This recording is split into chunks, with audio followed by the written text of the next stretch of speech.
यशवंतराव चव्हाण नाट्यगृह नूतनीकरणाच्या करता आपल्याला देणं गरजेचं आहे।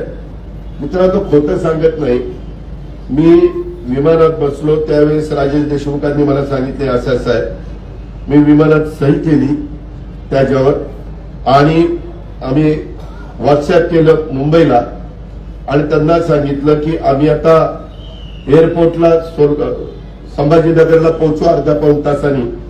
त्यावेळेस आमच्या हातामध्ये ऑर्डर आली तर फार बरं होईल।